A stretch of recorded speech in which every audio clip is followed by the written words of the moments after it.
طيب تعالَ نتكلم بشكل بسيط وعلمي في نفس الوقت، ليه مش لازم نعمل safety remove للفلاشة كل مرة؟ كلنا عندنا عادة غريبة كده، نمسك الفلاشة تبُص يمين، شمال، قبل ما نسحبها تفتكر هوب لازم أعمل safety remove الأول عشان الdata. طيب هل ده بقى بجد يعني مهم وكده والّا دي حاجة إحنا اتبرمجنا عليها من زمان ومش واخدين بالنا إن الدنيا بقت أسهل من كده بكتير دلوقتي؟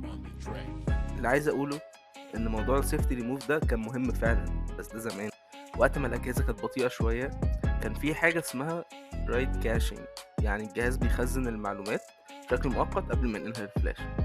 بالتالي لو سحبت الفلاشة فجأة، كان في احتمال إن الداتا تتبهدل وتضيع جزء منها وعوضك على الله بقى في الداتا.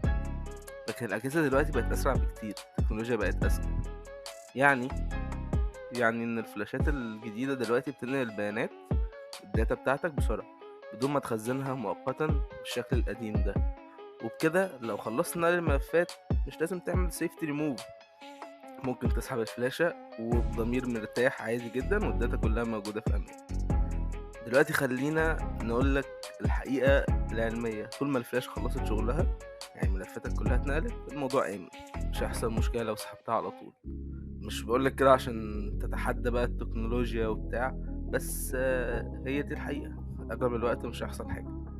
طبعا لو عندك ملفات حساسة جدا أو بتشتغل ببرنامج بطيء شوية، ممكن يعني كخطوة زيادة تعمل سيفتي ريموف عشان تضمن 100%.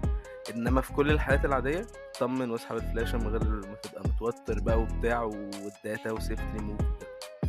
الموضوع بسيط، مش لازم تبقى خايف كل مرة تسحب فيها الفلاشة. بعد ما خلصت شغلها اسحب الفلاشة، تمام، اطمن. بس كده، سلام.